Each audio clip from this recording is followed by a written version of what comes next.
Lakukan sekarang juga. Dalam pemrograman pikiran bawah sadar, ada satu kunci yang harus difahami dalam cara kerja otak. Software pikiran itu hanya mengenal kalimat sekarang atau present tense. Otak kecil manusia yang di belahan dalam atau di amigdala yang membuat pemrograman tidak mengenal kata akan, tidak mengenal kata seandainya, tidak mengenal kata-kata mudah-mudahan, nanti, dan sejenisnya. Yang mereka kenal adalah kekinian. Jadi, kerjakan apapun sekarang, seakan-akan Anda sudah memiliki. Saya ulangi lagi, apapun yang Anda percayai dan inginkan dalam pikiran, Anda ulang berkali-kali bahwa Anda sudah di sana atau Anda sudah memilikinya. Pilihan kaya cepat dengan kaya perlahan memiliki cara memulai yang berbeda. Cara memulai menentukan kemakmuran Anda. Kemakmuran merupakan skill yang harus dipraktekkan dengan pengalaman dikumpulkan jam terbangnya. Seperti keterampilan berenang. Belajar tahap awalnya adalah menceburkan diri ke air. Lalu belajar mengambang. Lalu kepala di atas air. Lalu gerakannya sembarang. Pokoknya kepala di atas air. Dan untuk masuk ke air, Anda membutuhkan satu buah modal, yaitu berani. Jadi modalnya apa? Berani tok. Dalam bisnis, modal pertama juga sama, yaitu berani, bukan uang. Jadi kalau Anda mengatakan saya tidak ada uang buat modal, Anda memiliki poverty conscious. Anda memiliki kesadaran miskin. Kalimatnya lugas ya, maaf sekali lagi. Sepertinya akan banyak yang tidak terima dengan kalimat saya itu, tapi itu adalah fakta. Sekali lagi saya ulangi, kesadaran miskin akan mengatakan saya tidak punya uang sebagai modal. Kata-kata tidak punya uang adalah kesadaran miskin, dan itu adalah fakta. Anda bungkus dengan belum punya uang, itu juga artinya sama. Anda menunda hingga waktu yang tidak pernah tiba. Dan saya punya pengalaman untuk itu. Sebagaimana sahabat tahu, saya memiliki banyak sahabat yang secara finansial masuk komunitas 1% manusia. Mereka adalah kalangan the have dan the rich. Mereka berada di puncak rantai makanan. Mereka anak keluarga kaya dan bisnisnya menguasai hajat hidup orang banyak lagi. Dan bisnisnya kemudian mereka kembangkan lebih dahsyat lagi. Itulah mereka disebut the have dan the rich. Bayangkan, di antara semua isi makhluk bumi ini, umat manusia berada di jajaran puncak atau top of the pyramid. Nah, orang-orang ini puncaknya puncak, topnya manusia. Mereka memiliki kekayaan pribadi dan network kekayaan jaringan sangat besar, triliunan. Dan pertemanan dengan saya udah 10-15 tahun, bahkan ada yang sudah 25 tahun. Sebagai catatan, kenalan dan teman nongkrong dua hal berbeda ya. Nanti kita bahas di sesi berikutnya. Saya mungkin punya ribuan kenalan, tapi teman nongkrong sangat sedikit. Mungkin karena pada dasarnya saya introvert. Saya harus mengizinkan diri saya dulu untuk menerima mereka menjadi sahabat, baru nongkrong gitu ya. Saya jelaskan lagi, teman-teman saya yang milioner ini adalah teman nongkrong, lebih dari sekedar kenalan. Selama 5 tahun ini kami selalu bertemu di daerah Kuningan, memanfaatkan corner of the house, sudut hotel bintang 5 tempat kami berkumpul. Sebulan sekali setidaknya saya bergabung dengan mereka. Dari mulut mereka kita bisa mendengar deal awal membeli klub bola papan atas Liga Eropa, transaksi terbesar perusahaan batubara di Indonesia, perdebatan melawan pebisnis Yahudi dari Inggris atau Rothschild yang akan masuk ke Indonesia, membeli partisipan interest beberapa daerah untuk membantu Perusda atau perusahaan daerah, mega proyek koper dan nikel smelter, dan banyak lagi transaksi kepemilikan chain hotel, dan ada juga beberapa transaksi kelas dunia di depan mata saya, di depan mata kami, termasuk hal-hal yang bersifat pribadi seperti mengganti private jet dari Bombardier 2 engine ke 4 engine yang tujuannya kalau ke Jakarta Beijing, Jakarta Dubai, Hong Kong Hawaii tidak perlu isi bahan bakar di tengah jalan. Ada juga yang mengganti dengan bicara yah atau azimut yah dari 90 yard ke 150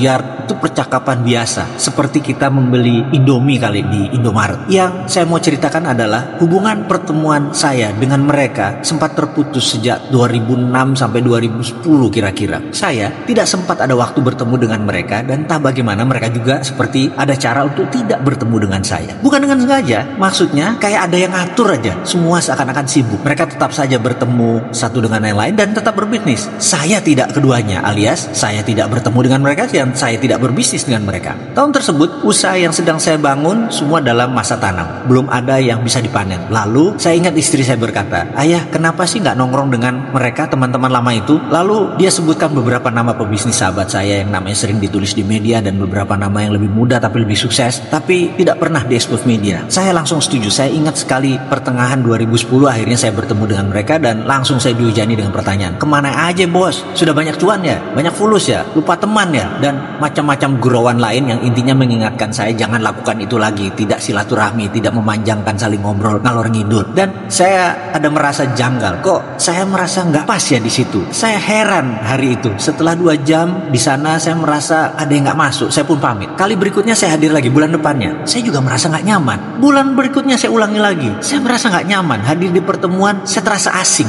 Akhirnya saya mundur. Setelah 4 kali datang dalam beberapa bulan ke depannya, saya merasa nggak seret. Saya tidak hadir lagi selama 2 bulan berikutnya. Di sini istri saya ngeh, ayah kok nggak ke Four Seasons lagi sih? Tanyanya. Saya jawab, males ternyata aku di sana nggak cocok lagi. Kayaknya udah beberapa kali kayak orang asing, nggak nyaman deh di sana. Entah kesambet apa, istri saya toto ceramah. Ayah denger ya, ini pendapat aku loh. Ayah itu mengajari banyak orang dan paling banyak adalah mengajari tentang mindset. Ayah tahu nggak kenapa ayah nggak cocok bergabung dengan mereka? Itu karena mindset ayah miskin, vibrasi ayah itu miskin, getaran mereka kaya semua, vibrasi mereka makmur. Jelas aja ayah nggak cocok di sana. Gimana sih? Kan ayah sendiri yang ngajari untuk membuat mindset kaya. Ubah dong vibrasinya. Saya mendengar kata-kata itu seperti kesetrum. Bener juga kata saya dalam hati. Rekening mereka itu bukan 12 digit atau triliunan, bahkan ada yang 13 digit. Itu personal wealth loh, kekayaan pribadi mereka. Kalau mereka hanya memiliki 40% dari sebuah perusahaan, artinya perusahaan mereka yang kapitalnya 13-14 digit, ya duit mereka 12 digit juga. Perkataan istri saya tadi kena sekali di saya. Kesadaran saya masih miskin, seenggaknya di level perbandingan dengan mereka. Saya akui, saya terima, dan saya buktikan lagi dengan datang sekali lagi. Benar saja, saya merasa tidak nyaman. Berbicara mereka tentang mobil, bicara tentang materi, membuat saya tidak nyaman. Tapi saya terus melihat kembali apa yang sedang terjadi. Saya terus tetap datang, tapi dengan tingkat awareness berbeda. Saya mengecek di mana ketidaknyamanan saya. Bicara hal-hal materi ternyata saya merasa risih. Seakan-akan mereka sedang pamer, seakan-akan mereka menyombongkan keduniawian, dan saya tidak suka. Namun saya perhatikan terus perasaan saya waktu mereka bicara banyak hal. Ternyata mereka bicara tidak ada kesan sombong atau vibrasi pamer. Lalu kenapa saya nggak nyaman ya? Mereka memberi barang 10 miliar, hanya merupakan 0, sekian dari harta mereka. Sementara banyak orang membelanjakan 1 juta saja udah merupakan 30% pendapatan mereka. Pulang dari pertemuan yang membuat saya tidak nyaman tersebut, saya mendapatkan satu hal. Ternyata saya punya kesadaran miskin, titik. Nggak usah dibungkus dengan basa-basi. Saya putuskan sejak malam itu, saya mulai harus merubah platform saya berpikir dan bertindak. Saya harus lakukan setiap hari, setiap saat. Saya tanam program baru. Sangat ekstrim cara saya menanamnya, dan saya tahu sekali cara menanamnya. Bahkan saya sampai nggak percaya atau seram atau takut sama pondasi yang saya buat pada saat itu, pemrograman yang saya lakukan. Namun saya udah tekad bulat. Saya letakkan software baru tentang kemakmuran. Ini ilmu praktek, bukan ilmu teori. Jadi saya tidak bisa menuliskan atau saya tidak bisa menceritakan caranya untuk Anda sampai Anda mengikuti video ini seterusnya. 2 bulan saya melakukan itu, sampai saya hafal karena masuk ke subsistem saya yang paling bawah. Akhirnya saya percaya diri, yakin seyakin-yakinnya bahwa saya adalah mereka, saya sama dengan mereka, saya lebih dari mereka. Lalu saya kontak beberapa sahabat, bertanya kapan ngumpul. Yang dijawab, ada nih malam ini. Saya melihat jadwal saya, ternyata sampai pukul 18 saya masih ada tamu, sementara jam segituan biasanya sudah kumpul. Saya baru datang jam 19. Malam ini hadir luar biasa banyaknya, biasanya 7-10 orang. Malam itu ada 30 orang yang hadir, seakan-akan semua teman kita hadir. Kehadiran saya yang paling akhir membuat posisi duduk tidak ada pilihan, di ujung meja.